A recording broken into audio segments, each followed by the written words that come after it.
Namaskar friends, welcome to the channel JIV and CIV Made Simple. This is our Central Banking December 25 memory based question and answer session. तो आप देख पाएंगे कि किस प्रकार के सवाल आए थे सेंट्रल बैंकिंग के दिसंबर के एग्जामिनेशन में, कौन सा टॉपिक महत्वपूर्ण था, किससे सवाल ज़्यादा पूछे जाते हैं, किस फॉर्मेट में पूछे जाते हैं, केस स्टडीज़ का ज़्यादा वेटेज है, न्यूमेरिकल तो इसमें है ही नहीं, पूरा थ्योरेटिकल यूनिट है, सब्जेक्ट है। तो फ्रेंड्स इस पॉइंट ऑफ व्यू से अंतिम तक बने रहें और मैं आपको हर एक ऑप्शन को समझाऊंगा। एक क्वेश्चन के अंदर 3 से 4 अलग अलग कॉन्सेप्ट्स हैं, तो आपको जरूर हेल्प करेंगे आने वाले एग्जामिनेशन में। चलिए दोस्तों शुरुआत करते हैं अपने इस डिस्कशन को पहले क्वेश्चन के साथ। So the first question is, which of the following statement regarding the structure and governance of the Federal Reserve System is or are correct? तो ये क्वेश्चन दोस्तों FOMC वाला बराबर आता है। This question is asked most frequently regarding the FOMC, that is called the Federal Reserve, right? Federal Reserve System। तो कौन सा स्टेटमेंट सही है, दैट इज द क्वेश्चन। तो हमें 3 स्टेटमेंट दिए गए हैं and we have to analyse one statement at a time calmly and clearly. The first statement is, the FOMC consists of 19 members in total, but only 12 members hold voting right at any given time. यानी FOMC में total 19 member हैं और उसमें से 12 member ही हैं जो कि किसी दिए हुए समय पे वोटिंग राइट होल्ड करते हैं। स्टेटमेंट नंबर 2 कह रहा है कि the federal reserve is considered an independent central bank because it receive it operational funding through annual appropriation from the US Congress.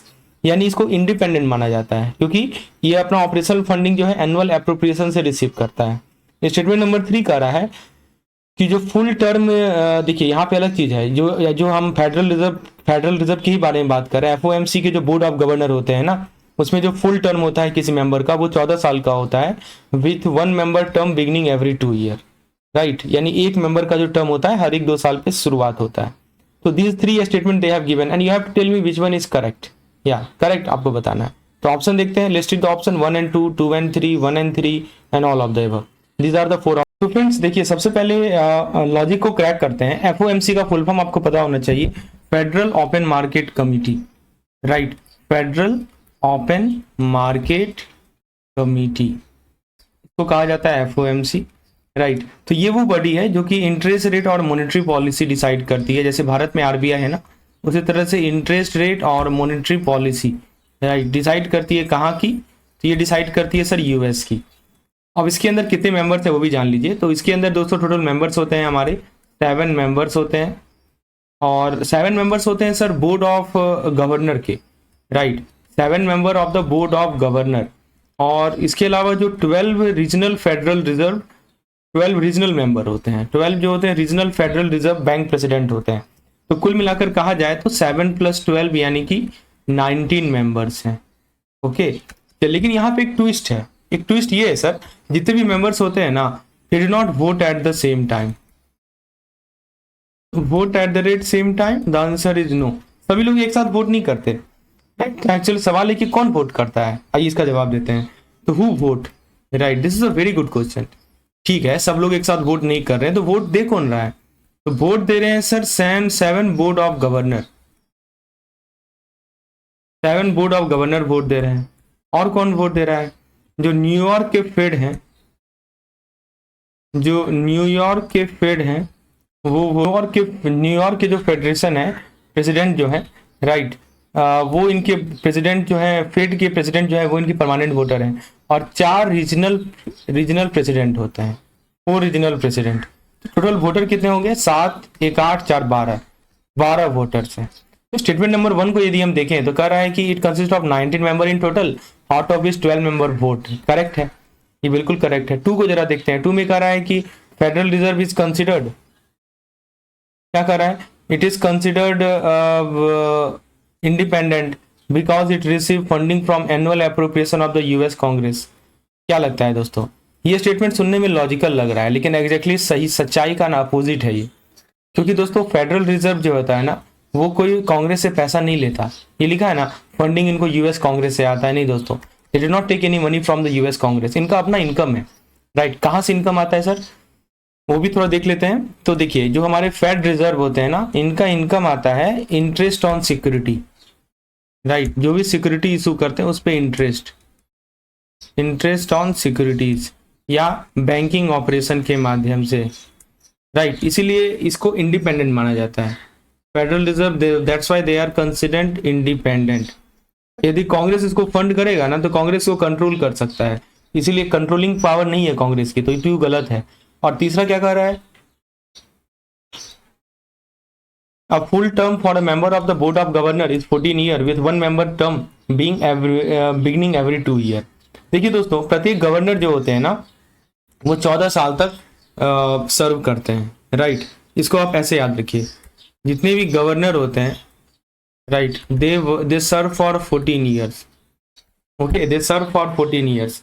और पॉलिटिकल प्रेशर को अवॉइड करने के लिए वो क्या करते हैं, वो देखिए कि only one new term start every 2 year, तब 2 साल के बाद जो है न्यू टर्म स्टार्ट होता है, राइट। तो इससे क्या होता है, कंटिन्यूटी होती है और क्या होती है, स्टेबिलिटी आती है, राइट। तो स्टेटमेंट नंबर 3 की यदि हम बात कर लें, if you look at the statement number 3, it is perfectly correct है। तो इसका सही जवाब है सर, हमने देखा यहाँ से कि 1 and 3 आर करेक्ट। तो हमसे यही पूछा था ना कौन सा स्टेटमेंट करेक्ट है, तो yes, C is correct, 1 and 3 and correct. तो एक बार फिर से रिकॉल कर ले, शॉर्ट ट्रिक आपको मैं बता देता हूं सर। देखिए, एफओएमसी का वोटिंग ट्रिक यदि आपसे पूछे तो बोलिएगा टोटल 19 मेंबर होते हैं, देयर आर टोटल 19 मेंबर, उसमें से 12 ही वोट्स दे सकते हैं।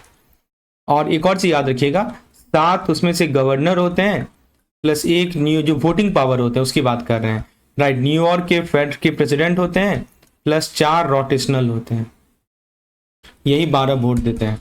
और दूसरी बात याद रखिएगा कि Congress fund no independence, right, Fed earn करता है, कंट्रोल करता है, इंडिपेंडेंट रहता है। तो इसको ऐसे याद रखिए, 14-2 रूल। बोलिएगा 14 क्या है, तो 14 है सर 14 ईयर इनका टर्म होता है, और 2 मतलब क्या होता है कि एक न्यू टर्म हर एक 2 साल में होता है। तो बोलिए एफओएमसी में कितने मेंबर हैं, 19 मेंबर हैं, लेकिन वोट कितना है, मात्र 12 वोट है। फेडरल रिजर्व क्या कांग्रेस से फंडेड होता है, नहीं होता है। इंडिपेंडेंस कहां से आती है, सेल्फ फाइनेंसिंग से आती है।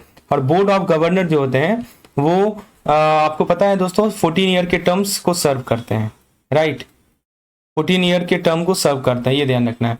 और ये staggered term prevent political interference, staggered term जो है प्रिवेंट करता है पॉलिटिकल इंटरफेरेंस। अब आइए क्वेश्चन नंबर 2 की बात करते हैं। Let's see the question number 2 of today session. तो if you look at the question number 2, some statement has been given, और हमें यहाँ पे 2 स्टेटमेंट दी गई हैं, 1 and 2, और आपको बताना है कि इसमें से कौन सा कथन सही है। पहला स्टेटमेंट दोस्तों लीगल फ्रेमवर्क ऑफ आरबीआई के बेसिस पे है। Statement number 1 is about the legal framework of RBI, right. और स्टेटमेंट नंबर 2 जो है उसमें है 1997 का जो ईस्ट एशियन क्राइसिस हुआ था उसके रिगार्डिंग। तो पहला स्टेटमेंट कर रहा है कि under the Reserve Bank of India Act 1934 chapter 3 is primary section that outline the core central banking function including the management of public डेब्ट and the right to issue bank note. दोस्तों आपको पता होगा कि कुल मिलाकर 5 से 5 चैप्टर्स हैं। आपको पता होना चाहिए कि प्रत्येक चैप्टर में क्या है, ये सवाल बराबर आता है। तो यहाँ पे कह रहा है कि चैप्टर 3 जो है ना, इसके अंदर core central banking function, management of public डेब्ट ये आता है। स्टेटमेंट नंबर 2 क्या कह रहा है कि जो हमारा ईस्ट एशियन क्राइसिस हुआ था वो एक सॉवरेन डेब्ट क्राइसिस था, जो कि सरकार के एक बजट डेफिसिट के कारण हुआ था, न कि प्राइवेट सेक्टर इम्बैलेंस के कारण। तो 2 ऑप्शन दिए, 2 स्टेटमेंट दिए गए, आपको बताना है कौन सा करेक्ट है। तो ऑप्शन नहीं कर रहा है कि नहीं पहला करेक्ट है, दूसरा करेक्ट है, दोनों करेक्ट है, कोई करेक्ट नहीं है। बहुत अच्छा सवाल है दोस्तों, आइए इसके लॉजिक को क्रैक करते हैं। सबसे पहले दोस्तों देखिए, आपको पहले स्टेटमेंट नंबर 1 की ओर यदि हम अपना ध्यान आकर्षित करें तो देखिए आरबीआई एक्ट 1934 आपको पता है सर एक लीगल बैकबोन है आरबीआई का, इसे तो लीगल बैकबोन ऑफ आरबीआई, और इसको चैप्टर्स में डिवाइड किया है, राइट। इसको जो है ना हम लोग चैप्टर्स में डिवाइड किए हैं, और प्रत्येक चैप्टर का अपना रोल है, each chapter has a role. तो यदि हम चैप्टर 3 की बात कर लें, if you talk about the chapter 3, तो it is the most important chapter. Why? Because it tells you what business can RBI do. Chapter 3 सबसे इंपॉर्टेंट है, it tells you about the business of the RBI, it tells you about the function of the RBI as a central bank. और sir आपको function पता ही होगा कि एक banker to government का काम करता है, राइट। आरबीआई जो है एक बैंकर टू गवर्नमेंट का काम करता है, रोल प्ले करता है। फिर ये पब्लिक डेब्ट को मैनेज करता है, फिर ये करेंसी नोट को इशू करता है, राइट। उसके बाद क्रेडिट कंट्रोल करना, मॉनेटरी ऑपरेशन करना, ये सब के सब कोर सेंट्रल बैंकिंग फंक्शन है। तो स्टेटमेंट नंबर 1 की बात कर लें, yes it look very correct. अब जरा 2 की ओर बढ़ते हैं। 2 में कह रहा है कि जो ईस्ट एशियन क्राइसिस हुआ था इसमें सॉवरेन डेब्ट क्राइसिस था। अब देखिए ये स्टेटमेंट 2 चीजों को मिक्स किया है, 2 क्राइसिस को मिक्स किया है। एक तो है ईस्ट एशियन क्राइसिस, राइट, और दूसरा जो है it was caused by the government budget deficit rather than private sector imbalance. क्यों हुआ था ये? दो चीजें हैं यहाँ पे, आइए इसके लॉजिक को समझते हैं। देखिए दोस्तों, द ईस्ट एशियन क्राइसिस जो हुआ था 1997 का, ऑफ द ईयर 1997, तो ये हुआ था दोस्तों, it was not caused by the government over spending और फिजिकल डेफिसिट। इसका सर कारण ये था, इसका मेन कारण था private sector problem. Yes, there were some problem in the private sector. आप बोलिएगा सर क्या क्या प्रॉब्लम था, आइए समझते हैं। तो there were few problem in the private sector. The first problem was that private company and bank borrow short term loan, या they borrow short term loan. कौन बोरो किया? प्राइवेट कंपनी और बैंक्स, राइट, उन्होंने short term loan borrow किया। और sir जो borrowing इन्होंने किया ना, वो फॉरेन करेंसी में किया। Borrowing was done in the foreign currency. Short term loan borrow किया फॉरेन करेंसी में, और पैसा को इन्वेस्ट किया गया लॉन्ग टर्म प्रोजेक्ट में। समझिए थोड़ा कारण समझिए। ये मान लीजिए कि हमारे बैंक्स हैं, राइट, बेसिकली प्राइवेट सेक्टर के प्राइवेट कंपनीज या प्राइवेट बैंक बोल लें, कोई प्राइवेट बैंक है, इन्होंने पैसा लिया। कहाँ से लिया पैसा? सो दे फॉरेन करेंसी में, खासकर डॉलर में लिया, डॉलर में ज़्यादा लिया था। और फिर जो उनको लैंडिंग किया ना, वो लॉन्ग टर्म प्रोजेक्ट में किया। इस कारण से क्या हुआ सर कि करेंसी मिसमैच आ गया, करेंसी मिसमैच आ गया, लिक्विडिटी मिसमैच आ गया। आप इससे फेमिलियर हैं, बीएफए में आप बहुत पढ़े हैं। तो जब इन्वेस्टर कॉन्फिडेंस लूज कर देता है ना, जो निवेशक है जिसने पैसा दिया था, उसने कॉन्फिडेंस लूज कर दिया, तो फिर क्या हुआ? कैपिटल वो वापस लेने लगे, करेंसी कोलैप्स हो गई, बैंकिंग सिस्टम फेल हो गया। तो गवर्नमेंट एक्चुअली फिजिकल डिसिप्लिन थे क्राइसिस से पहले। तो ये जो स्टेटमेंट नंबर 2 कर रहा है, ये गलत स्टेटमेंट है। ये कह रहा है कि सरकार का रोल था इसमें, क्राइसिस में। नहीं दोस्तों, सरकार का रोल नहीं था, राइट। रोल यही था कि इन्होंने अपना करेंसी मैनेजमेंट सही से नहीं किया, अपना लिक्विडिटी मैनेजमेंट सही से नहीं किया। सवाल कर रहा है कौन सा सही है, 1 एंड 2, नाइदर 1 एंड 2। तो हमने यहाँ पे क्या देखा सर, 2 तो गलत है, राइट, सेकेंड इज रॉन्ग और पहला वाला सही है। तो करेक्ट आंसर होगा इसका option number A, that is only statement number 1 is correct. दोस्तों एक दो चीज हमको हमेशा दिमाग में रखना है कि देखिए चैप्टर्स बहुत सारे हैं, राइट। इसमें जो चैप्टर नंबर 3 है ना, ये माना जाता है कोर ऑफ आरबीआई, और 3 को याद रखेंगे इंपॉर्टेंट है, और ये सेंट्रल बैंक के फंक्शन को बताता है। It tells you about the central bank function. दूसरी बात सर याद रखेंगे east Asia crisis. East Asia का जो क्राइसिस हुआ था, इसको आप रिकॉल कर सकते हैं, you can recall it like private डेब्ट क्राइसिस। ये कोई गवर्नमेंट डेब्ट नहीं था, प्राइवेट डेब्ट क्राइसिस था। Private borrowing, foreign currency, short term, ये क्राइसिस था। आई होप ये दोनों चैप्टर आपको क्लियर, ये दोनों concept. Friends, before moving to the next question, let me introduce you to our central banking comprehensive course. यदि आप सेंट्रल बैंकिंग का वन स्टॉप सॉल्यूशन चाहते हैं, जहां पे आपको सारे यूनिट वाइज थ्योरी के पीडीएफ, एमसीक्यूज के PDF, previous year question PDF, सारे पीडीएफ डाउनलोडेबल हो। केवल पीडीएफ ही नहीं दोस्तों, यदि आपको वीडियोस भी चाहिए, एक्सप्लेनेशन वीडियोस इंग्लिश में, राइट, एक एक बातों को ध्यान से समझाया गया है। मॉड्यूल वाइज कंटेंट है, यूनिट वाइज कंटेंट है।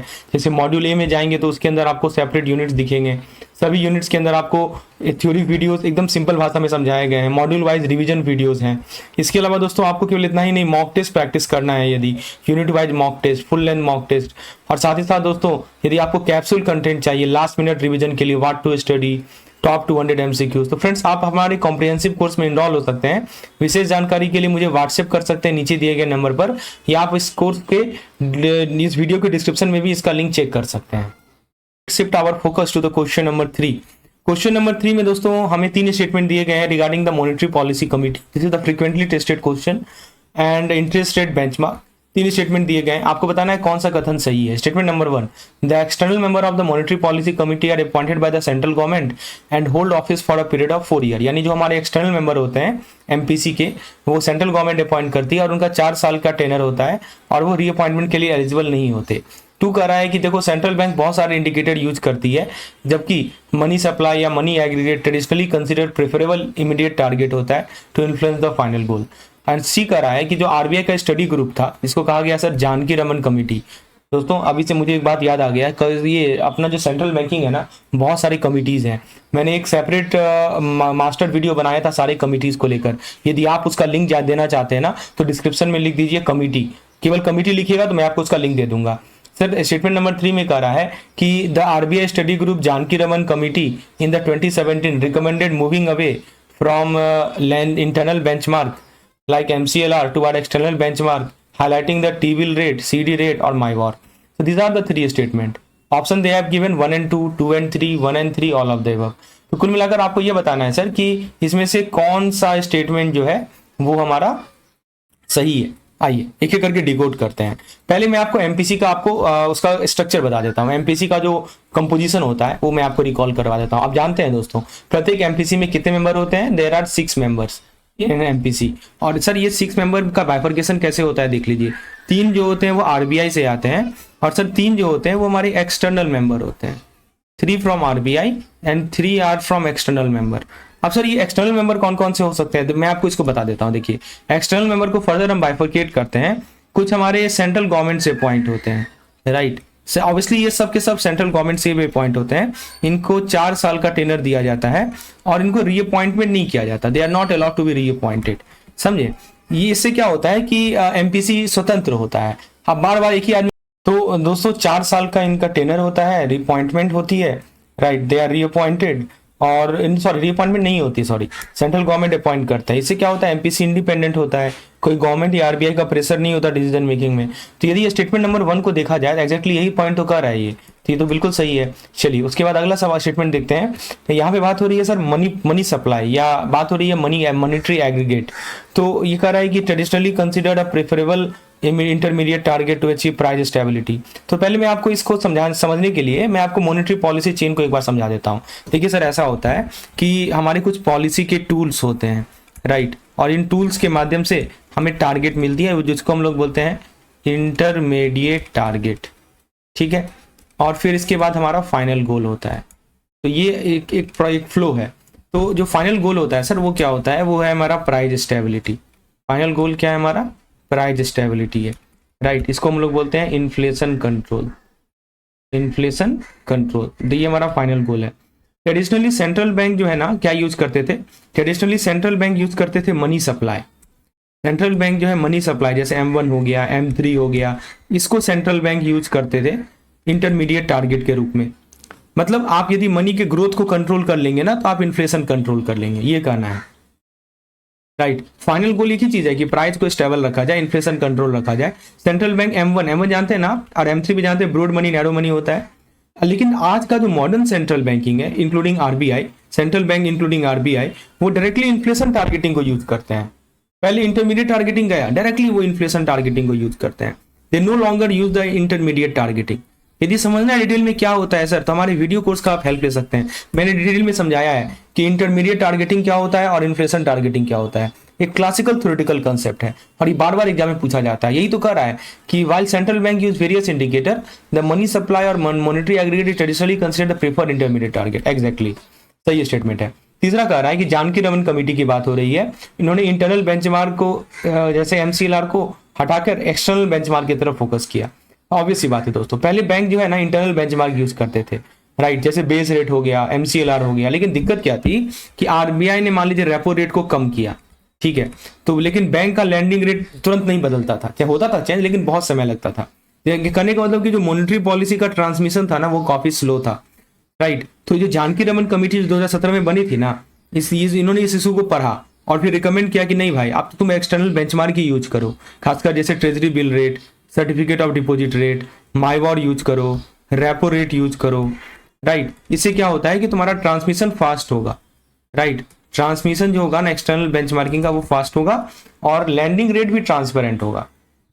ट्रांसमिशन फास्ट होना, राइट, लैंडिंग रेट ट्रांसपेरेंट होना, ये सब फायदा है, समझे। तो स्टेटमेंट नंबर 3 की बात की जाए बिल्कुल सही स्टेटमेंट है। सर हमने क्या देखा, तीनों स्टेटमेंट सही है, right. All of the above इसका सही जवाब होगा। तो दोस्तों हम लोग इसको रिकॉल कर लेते हैं जो पॉइंट अभी हमने क्लियर किया। हमने 2-3 पॉइंट क्लियर किए। पहले एक रूल आपको बताया 633 रूल। ये बोलिएगा 633 क्या होता है? 6 मेंबर होते हैं एमपीसी में, उसमें से 3 जो होते हैं वो आरबीआई के होते हैं और 3 जो होते हैं वो एक्सटर्नल होते हैं, वो भी आपके गवर्नमेंट अपॉइंटेड होते हैं।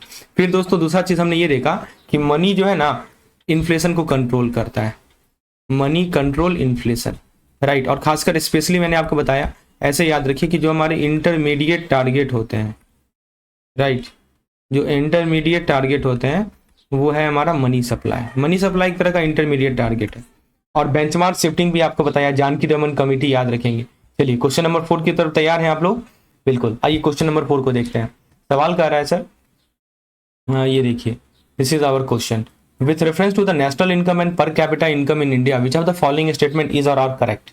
यानी दोस्तों सवाल सिंपल है कि नेशनल इनकम और per capita, this is our question number 4। आइए देखते हैं। सवाल कर रहा है सर कि हमें दो स्टेटमेंट दी गई हैं और पहला, और वो दोनों स्टेटमेंट इंडियन बैंकिंग रिफॉर्म और मैक्रो इकोनॉमिक प्रिंसिपल के रिगार्डिंग है। स्टेटमेंट नंबर 1 कह रहा है कि Narasimhan committee recommended the amalgamation of RRB with their respective sponsor bank to enhance their viability and capital base. B कह रहा है according to multiplier model, the most effective way to reduce inflation is to increase aggregate demand by implementing a contractionary fiscal policy, such as cutting government spending or raising the tax. तो ये दो statement दी गई हैं और आपको बताना है कि इसमें से कौन सा जो स्टेटमेंट है वो सही है। 1, 2, 1 and 2 नाइदर। चलिए 4 ऑप्शन दिए गए हैं। तो स्टेटमेंट नंबर 1 जो है वो बैंकिंग रिफॉर्म से रिलेटेड है, आरआरबी के रिलेटेड है, और 2 जो है वो मल्टीप्लायर जो कि मैक्रो इकोनॉमिक और इन्फ्लेशन कंट्रोल से रिलेटेड है। पहले 1 की बात करते हैं। देखिए दोस्तों, नरसिम्हन कमेटी 2 और नरसिम्हन कमेटी 2 की बात हो रही है ना, 1998 की बात हो रही है। 1 तो आया था 91 में। तो 2 वाला जो कमेटी था ना, इन्होंने फोकस किया कि हमें वीक बैंक को स्ट्रेंथन करना होगा, राइट। पहला वाला तो एलपीजी पे फोकस था, लिबरलाइजेशन, प्राइवेटाइजेशन और ये। लेकिन जो दूसरा कमेटी था ना सर, वो उन्होंने वीक बैंक पे फोकस किया कि कमजोर बैंक को कैसे स्ट्रॉन्ग किया जाए, राइट, खासकर आरआरबी को। तो उस समय पे आरआरबी बहुत छोटे थे, उनका कैपिटल बेस बहुत कमजोर था, फाइनेंशियल हेल्थ बहुत कमजोर था। तो कमिटी ने कहा कि देखो तुम ऐसा करो कि एमलगमेशन करो, राइट, आरआरबी का एमलगमेशन करो, या आप कह सकते हैं कि कंसोलिडेट करो आरआरबी को, और आरआरबी को उनके स्पॉन्सर बैंक के अंदर ग्रुप कर दो, राइट। इनके जो स्पॉन्सर बैंक है इनके अंदर आरआरबी को क्लब करो। ये क्या होगा कि तुम्हारा बेटर मैनेजमेंट होगा, it will help in better management. और चौथा पॉइंट इन्होंने बोला इकोनॉमी ऑफ स्केल, राइट। तो इस यही सब जो रिकमेंडेशन था ना, इस कारण से क्या हुआ कि आरआरबी की जो संख्या थी वो घट गई और आरआरबी का जो कैपिटल स्ट्रक्चर था वो स्ट्रॉन्गर बना और बेटर कैपिटलाइज हुआ। अब स्टेटमेंट नंबर 2 की ओर यदि हम बढ़ें तो यहाँ पे सर बात हो रही है मल्टीप्लायर मॉडल की। कह रहा है कि इन्फ्लेशन को रिड्यूस कर सकते हैं एग्रीगेट डिमांड को कम करके कॉन्ट्रैक्शनरी फिजिकल पॉलिसी के माध्यम से। देखिए सुनिए सर, इन्फ्लेशन का मतलब ये होता है कि too much demand chasing limited supply, right. आपको पता है इन्फ्लेशन का मतलब क्या होता है, you know about inflation. Inflation का सिंपल मतलब है कि टू मच डिमांड, डिमांड काफ़ी ज़्यादा है और सप्लाई काफ़ी कम है, क्यों सप्लाई इसको चेंज कर रहे हैं। तो ये मल्टीप्लायर मॉडल क्या कहता है, थोड़ा सुनिए, बहुत इंपॉर्टेंट मॉडल है। ये कहता है कि देखो गवर्नमेंट स्पेंडिंग और टैक्सेशन का ना मल्टीप्लाइड इंपैक्ट पड़ता है इनकम और डिमांड पे। दो चीज़ों का क्या क्या फैक्टर है जी, एक तो बताया सर गवर्नमेंट स्पेंडिंग और दूसरा आपको बताया टैक्सेशन। इन दोनों का ना मल्टीप्लायर इफेक्ट पड़ता है, किस पे, मल्टीप्लायर इफेक्ट पड़ता है सर इनकम पे और डिमांड पे। मतलब इनकम और डिमांड बहुत ज़्यादा प्रभावित होते हैं इन दोनों के कारण। जैसे मान लीजिए जब इन्फ्लेशन हाई होता है, मान लीजिए महंगाई अपने चरम पे है, तो क्या होता है सरकार जो है गवर्नमेंट स्पेंडिंग कम कर देती है। सोचिए थोड़ा सा, मान लीजिए कि इन्फ्लेशन जो है ना टॉप पे, सरकार क्या करती है कि जो गवर्नमेंट की खर्चा हो रही है, स्पेंडिंग होती है, उसको कम कर देती है और क्या करती है, टैक्स बढ़ा देती है। अब क्या होगा, इस कारण से जो डिस्पोजेबल इनकम है वो कम हो जाएगा, ठीक है, और कंजम्पशन भी कम हो जाएगा। आप सोचिए ज़्यादा टैक्स के डर से लोग कंज्यूम ही नहीं करेंगे और इस कारण से क्या होगा कि जो एग्रीगेट डिमांड है वो कम हो जाएगा और एडी यदि कम होगा तो क्या होगा, हमारा जो इन्फ्लेशन का जो प्रेशर है, तो इन्फ्लेशनरी प्रेशर बोलते हैं, वो कम हो जाएगा। इसी को कहा जाता है सर कंट्रैक्शनरी फिजिकल पॉलिसी। देखिए आप एक कंसेप्ट भी समझ गए, कहा जाता है कंट्रैक्शनरी फिजिकल पॉलिसी। इसी का अपोजिट होता है सर आपका एक्सपेंशनरी, जहाँ पे जो है सरकार अपना स्पेंडिंग बढ़ा देती है, डिस्पोजेबल इनकम बढ़ जाता है, कंजम्पशन बढ़ जाता है, डिमांड बढ़ जाता है, इन्फ्लेशन भी बढ़ जाता है। लेकिन यहाँ चूंकि सरकार ने देखा अरे इन्फ्लेशन तो मार्केट में काफ़ी ज़्यादा है तो हम अपना स्पेंडिंग घटाएंगे, और सब कुछ आपस में लिंक है। ये तो बिल्कुल सही कर रहा है, इन्फ्लेशन कम करना है तो एग्रीगेट डिमांड कम करो, कॉन्ट्रैक्शनरी फिजिकल पॉलिसी इंप्लीमेंट करो, बिल्कुल सही। तो हमने क्या देखा कि दोनों स्टेटमेंट सही हैं, C number option is correct, C number is perfectly correct. तो जब भी एक वर्ड याद रखेंगे आरआरबी हो और वीक हो, ठीक है, तो मर्ज कर दो, ये नरसिम्हन कमेटी 2 ने बोला, मतलब आरआरबी को कंसोलिडेट करो। और दूसरा बात याद रखेंगे कि यदि इन्फ्लेशन हाई है ना, यदि इन्फ्लेशन हाई है तो डिमांड कम कर दो, इन्फ्लेशन हाई है तो डिमांड कर दो, यानी तो स्पेंडिंग कम कर लो, टैक्स बढ़ा दो, इन्फ्लेशन कम हो जाएगा। समझे, सरकार ये सब करती है, फिजिकल पॉलिसी बोलते हैं इसको। उसी तरह आरबीआई मॉनेटरी पॉलिसी के थ्रू इन्फ्लेशन को कंट्रोल करती है। दोनों का अपना अपना तरीका है कंट्रोल करने का। चलिए वीडियो को लाइक कीजिएगा यदि चीजें एक एक करके क्लियर हो रही हैं तो। अगले सवाल की ओर बढ़े हम लोग। दोस्तों अगला सवाल बहुत इंटरेस्टिंग सवाल है, ये आपकी अंडरस्टैंडिंग को चेक कर रहा है कि सेंट्रल बैंक इंडिपेंडेंट होता है या नहीं होता।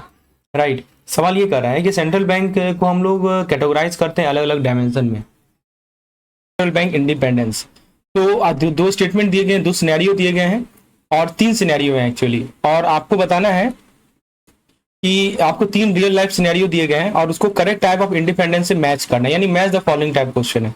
आइए चलिए एक एक करके देखते हैं। पहला कह रहा है कि central bank has autonomy to set the repo rate at it on discretion to achieve the inflation target, यानी उनका टारगेट है अचीव इन्फ्लेशन टारगेट को अचीव करना, तो सेंट्रल बैंक के पास ऑटोनॉमी है अपना रेपो रेट सेट करने का।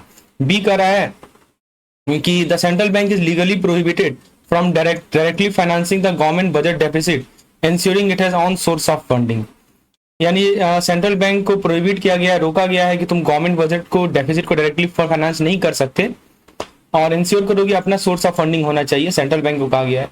और सी कर रहा है कि the governor of the central bank has a fixed tenure and can not be remove by the government without a proven case of serious misconduct. तो ये तीन स्टेटमेंट दिए गए हैं और आपको बताना है कि इसमें देखिए ऑप्शन दे रखा है, पहला ऑपरेशनल है, दूसरा फाइनेंशियल है, तीसरा पर्सनल है। बी करा instrumental, goal and financial, goal personal operational, instrument operational personal, तो लिंक करना है। चलिए पहले ए नंबर सिनेरियो से स्टार्ट करते हैं। तो ये क्या कर रहा है, has an autonomy to set the repo rate at it on discretion to achieve the inflation targeting. Sir यहाँ पे फोकस यदि एक ही हम बात कर लें तो यहाँ पे हमारी फोकस हो रही है इन्फ्लेशन रेट की डिसीजन की। Here our focus is inflation rate decision, right. यहाँ पे हमारी फोकस है रेपो रेट।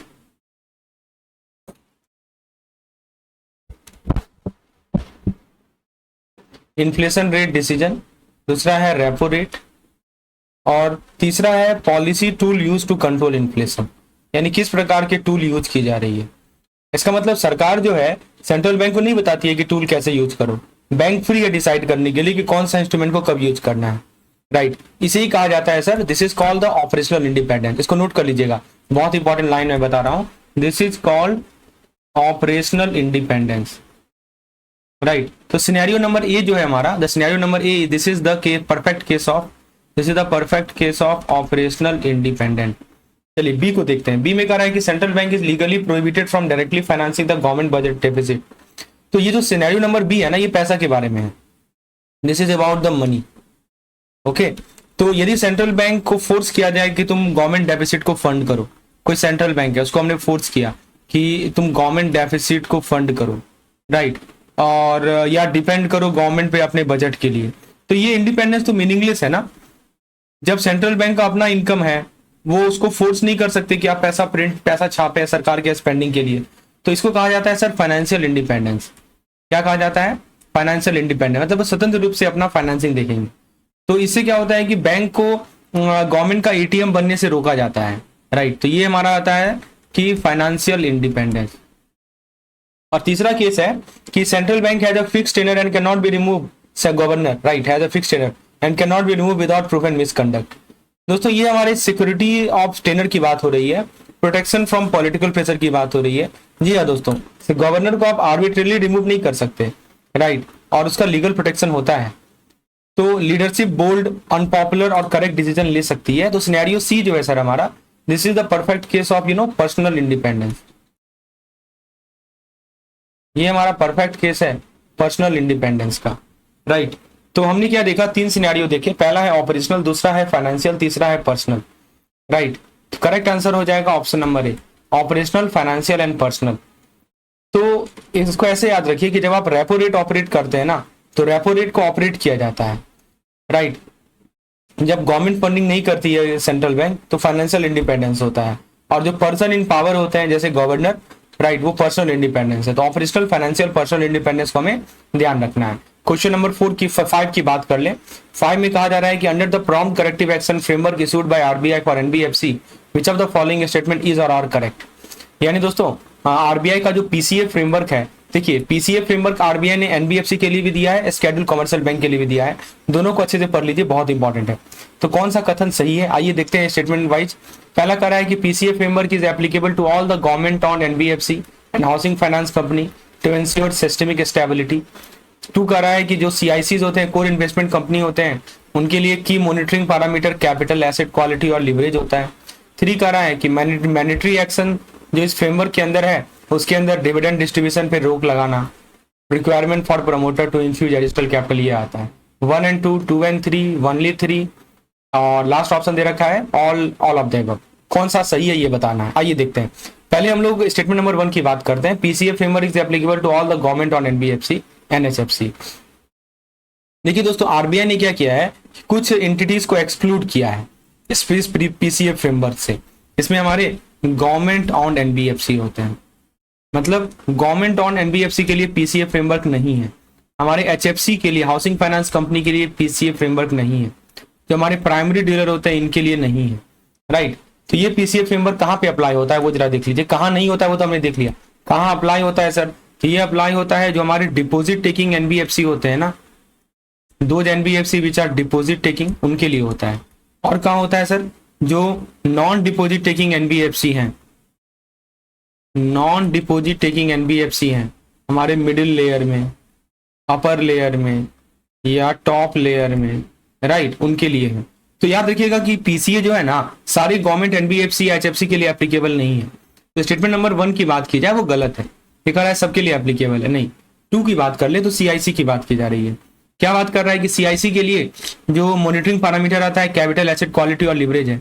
देखिए जो हमारे स्टैंडर्ड एनबीएफसी हैं, उनके लिए आरबीआई कुछ चीजें मॉनिटर करता है, right. If you look at the standard NBFC, RBI monitor some things like CRAR, capital to risk weight asset ratio.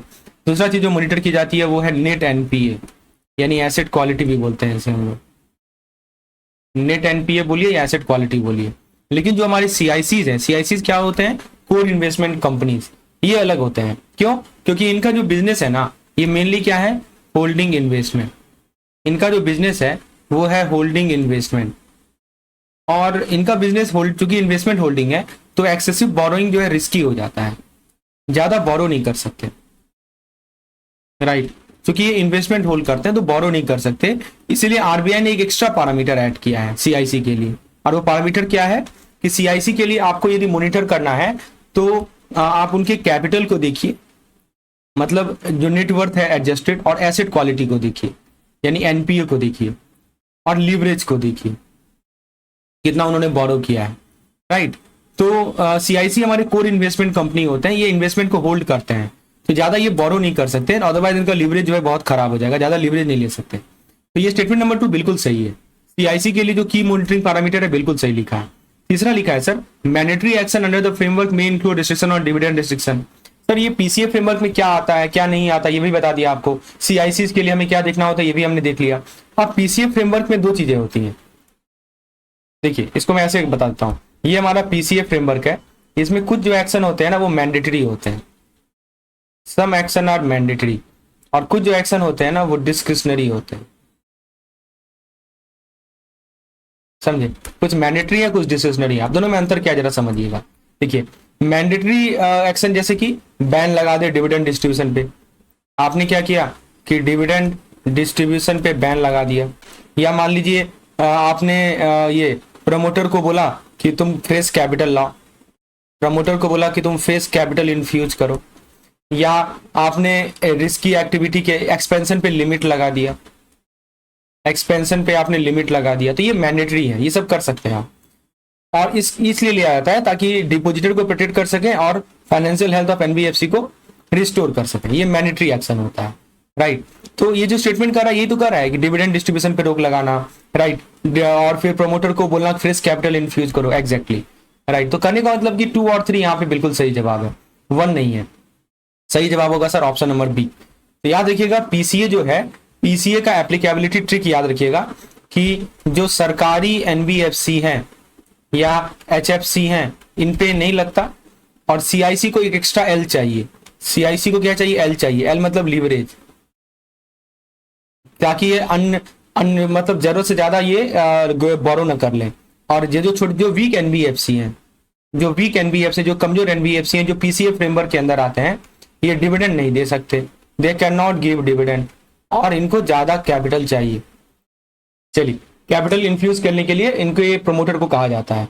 तो फ्रेंड्स, ये था हमारा सेशन, और भी बहुत सारे क्वेश्चंस हैं जिसको हम अपने पेड कोर्स में कवर करेंगे। आप भी यदि उसका एक्सेस लेना चाहते हैं, व्हाट्सएप करें इस नंबर पर, या डिस्क्रिप्शन में लिखिए पार्ट 2, तो मैं इसका पार्ट 2 वीडियो भी आपके सामने प्रस्तुत करूंगा। वीडियो अच्छा लगा हो, समझ में आया हो चीजें, तो वीडियो को लाइक कीजिएगा, चैनल को सब्सक्राइब कर लीजिए। मिलते हैं नेक्स्ट वीडियो में, धन्यवाद।